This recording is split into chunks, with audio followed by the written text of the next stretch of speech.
வெற்றி வெற்றி என்றே முழங்கிடுவோ. இயேசுராஜன் நம்மோடு இருப்பதினாலே என்றென்று முழங்கிடுவோ. இயேசுராஜன் நம்மோடு இருப்பதினாலே என்றென்று முழங்கிடுவோ. வெற்றி வெற்றி வெற்றி வெற்றி என்றே முழங்கிடுவோ. இயேசுராஜன் நம்மோடு இருப்பதினாலே என்றென்று முழங்கிடுவோ. இயேசுராஜன் நம்மோடு இருப்பதினாலே என்றென்று முழங்கிடுவோ.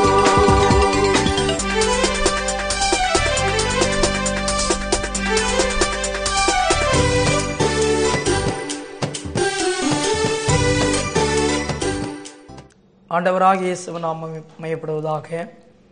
கடைசி கால சீயோன் ஊழியங்கள் மூலமாக இந்த சீயோன் மலை நிகழ்ச்சிகளிலே ஆண்டோடைய வார்த்தைகளை நாம் கவனித்துக் கொண்டிருக்கிறோம்.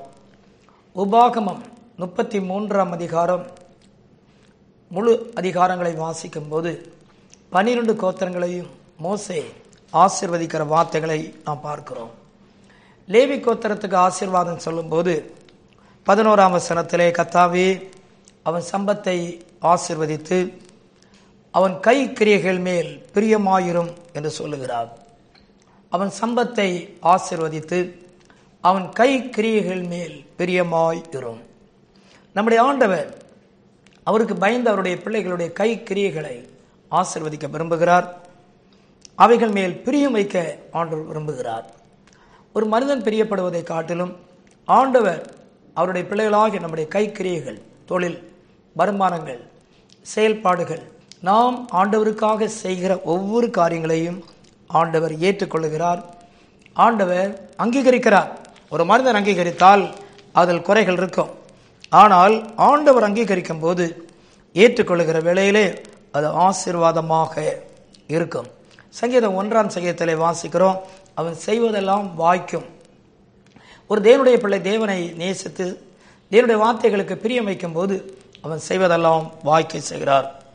தேவனுடைய பிள்ளை தேவனுடைய வார்த்தையை நம்பி விசுவாசித்து அதன் மேல் முழு நம்பிக்கை வைக்கும் போது ஏசாயா 55ஆம் அதிகாரம் 11ஆம் வசனத்திலே அனுப்பின காரியம் வாய்க்கும் என்று சொல்லப்பட்டிருக்கிறது. எந்த நோக்கத்தோடு நாம் வாக்குத்தத்தத்தை உபயோகப்படுத்தி நம்பி துதித்துக் கொண்டிருக்கிறோமோ அந்த நோக்கம், அந்த காரியம் வாய்க்கும் என்பதுதான் உண்மையான சத்தியம். ஆண்டவருக்கு பயப்படுகிற ஆண்டவருடைய சித்தத்தை செய்கிற அவருடைய பிள்ளைகளாகிய நாம் ஒருவேளை சிலுவை பாடுகள் போன்ற பாடுகள் அனுபவித்தாலும் துன்பங்களை சந்தித்தாலும் கர்த்தருக்கு சித்தமானது வாய்க்கும் என்றுதான் ஏசாயா 53:10 நாம் வாசிக்கிறோம். அருமையானவர்களே, நமது வாழ்க்கையிலே பாடுகள் இருக்கிறது என்பதனாலே நாம் கலங்க வேண்டிய அவசியம் இல்லை. அதிலே அவருடைய சித்தம் தானா என்பதை அறிந்திருப்போமானால் கர்த்தர் அவருக்கு சித்தமான எல்லாவற்றையும் வாய்க்க பண்ணுகிறார். ஏசாயா 48ஆம் அதிகாரம் 15ஆம் வசனத்திலே அவர் அழைத்தார், எனவே காரியங்கள் எல்லாம் வாய்க்கும் என்று வேதத்திலே வாசிக்கிறோம். ஆண்டவர் அழைத்தது உண்மையானால் ஆம், அவர் அழைத்தார், அவர் காரியங்களை வாய்க்க பண்ணுகிறார். இன்றைக்கு அவருடைய பிள்ளைகளாகிய நமக்கு இதே வாக்குத்தத்தத்தை, சம்பத்தை ஆசீர்வதித்து கை கிரியைகள் மேல் பிரியமாயிரும் என்ற மோசேயினுடைய ஜெபம் அன்றைக்கு லேவி கோத்திரத்துக்கு பலித்து அவருடைய ஊழியங்கள் அங்கீகரிக்கப்பட்டது போல அவருடைய காரியங்கள் எல்லாம் வாய்க்க பண்ணி அவர்கள் செலுத்துகிற சமாதான பலி, பாவ நிவாரண பலி, அவர்கள் செலுத்துகிற அனைத்து காரியங்களையும் ஆண்டவர் அங்கீகரித்து வாய்க்க பண்ணியது போல நம்முடைய காரியங்களையும் ஆண்டவர் அங்கீகரிப்பார். வேதத்திலே வாசிக்கிறோம், 2 நாளாகமம் 1ஆம் அதிகாரம் 12ஆம் வசனத்திலே சிறு வயதிலே ராஜாவாக மாறிய சாலமன் ஆண்டவரை நோக்கி கேட்கிறார், ஆண்டவரே உம்முடைய ஞானத்தை எனக்கு தாரும் என்று. அப்பொழுது ஆண்டவர் சொல்லுகிறார், நீ கேட்காத சம்பத்தை உனக்கு தருவேன். ஜெபிக்கிறவர்களுக்கு ஆண்டவர் சம்பத்தை ஆசீர்வதிக்கிறார். ஒரு நல்ல பிரேயர் வாரியர், ஒரு ஜெப வீரனாக நாம் இருப்போமானால் ஆண்டவர் சம்பத்தை ஆசீர்வதிப்பார். ஆபிரகாமுடைய ஆஸ்தி பூமி தாங்க முடியவில்லை என்றுதான் வேதத்திலே வாசிக்கிறோம். ஆதியாகமம் 15:2 வாசிக்கிறோம், நீ என்னத்தை கொடுப்பீர் என்று ஜெபிக்கிறார். ஆண்டவரே எனக்கு என்னத்தை கொடுக்க போகிறேன்? நாம் ஆண்டவரை நோக்கி நீர் எனக்கு தரப்புகிற காரியம் என்று வைத்து ஜெபித்து பார்ப்போம். ஆண்டவர் சம்பத்தை கொடுக்கிறார். 1 நாளாக 4:10 வாசிக்கிறோம், யோபேஸ் ஜெபித்தார், அவருடைய சம்பத்து, அவருடைய எல்கை விரிவானதாக நாம் பார்க்கிறோம். ஜெபிக்கிற ஒரு தேவனுடைய பிள்ளையனுடைய காரியங்கள் ஆண்டவர் பெருக செய்கிறார். ஒரு சபை உண்மையாகவே அழிந்து போகிற ஜனங்களுக்காக ஆத்தும பாரத்தோடு ஜெபிப்பார்களானால், எசேக்கியேல் 36-37 வசனத்திலே திறப்பில் நின்று ஜெபிக்கிற ஒரு மந்தை, ஒரு சபை, ஒரு தேவனுடைய சேனை கண்டிப்பாக மந்தை பெறுகிறது போல ஜனத்துடைய பெருக்கத்தை பார்ப்பார்கள். அநேகருடைய வாழ்க்கையிலே மற்றவர்களை குறித்து பொறாமைப்படுகிறவர்கள் உண்டு. ஆனால் ஜெபத்தின் மூலமாக ஆண்டவர் சம்பத்தை, ஆத்மாவை பெருக செய்கிறவராக இருக்கிறார். அருமையானவர்களே, இன்றைக்கு தேவனுடைய பிள்ளைகளாகிய நாம் சரியான ஒரு வைராக்கியமான ஒரு விசுவாசம், வைராக்கியமான ஒரு ஜெப வாழ்க்கை, வைராக்கியமான ஒரு பரிசுத்த வாழ்க்கை இல்லாததனால் தான் தேவன் நம்முடைய கைக்கிரியைகள், நாம் கையிட்டு செய்கிற காரியங்கள், நாம் ஆரம்பிக்கிற காரியங்கள், நாம் துவங்குகிற காரியங்கள், நாம் செயல்படுகிற காரியங்களிலே தோல்வியை சந்திக்கிறோம், ஏமாற்றம் அடைகிறோம், பாதிக்கப்படுகிறோம், வெட்கப்படுகிறோம், புறமுதுகு காட்டுகிறோம், எல்லார் மத்தியிலும் பரியாச சின்னமாய் நின்று கொண்டிருக்கிறோம். இன்றைக்கு நம்முடைய பிரதேச வாழ்க்கையை நாம் சரிப்படுவோம்.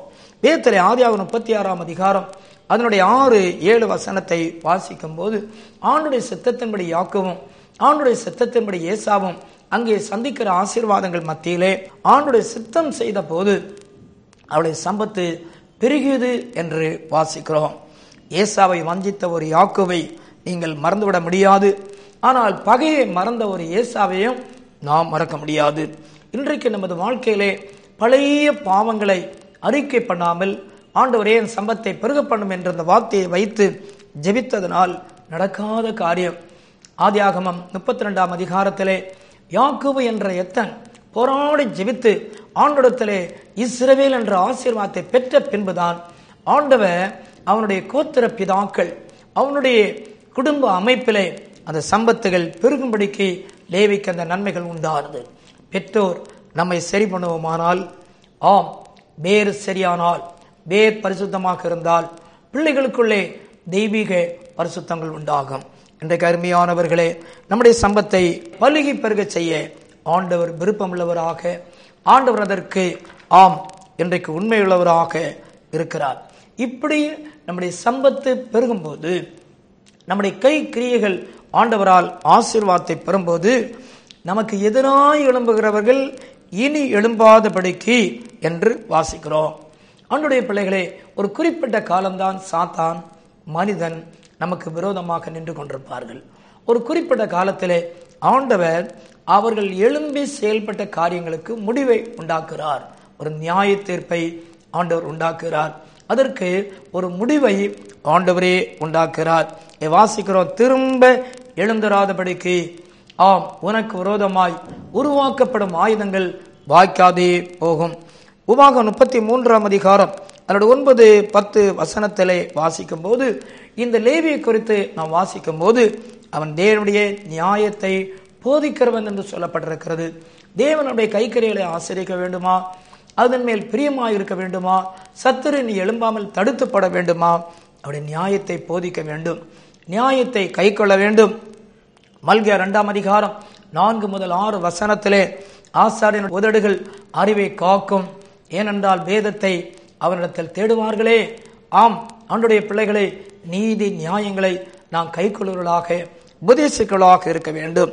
யாத்திராகமம் 32ஆம் அதிகாரம் 26ஆம் வசனத்திலே நாம் வாசிக்கும் போது, தகப்பன் தாய் உடன் பிறந்தவள் என்று பாராதவன் ஆண்டவரை விடவும் ஆண்டுடைய சத்தியத்துக்கு விரோதமாக யார் எப்பேற்பட்ட நெருக்கமான உறவாக இருந்தாலும் ஆதரிக்க முடியாது என்று லேவி அன்றைக்கு மோசைக்கு முன்பாக பாளையத்திற்குள்ளே எழும்பி நின்று வைராக்கியம் காட்டினதை பார்க்கிறோம்.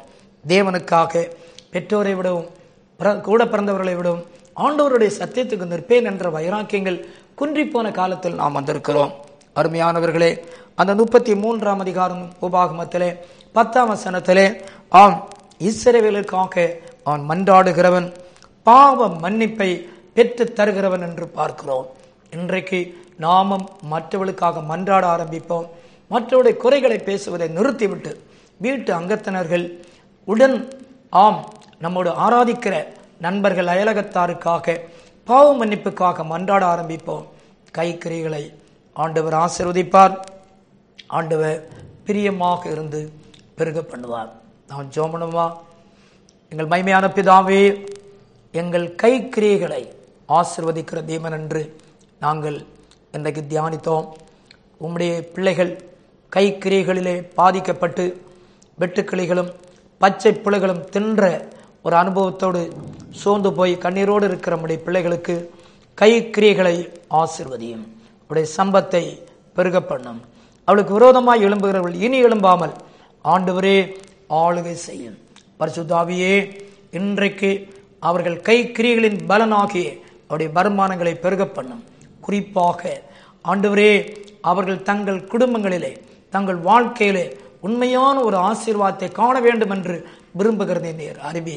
அந்த கை கிரியைகளை நீ பிரியமாக அங்கீகரித்து, குறிப்பாக பிள்ளைகளுக்காக நான் ஜெபிக்கிறேன்.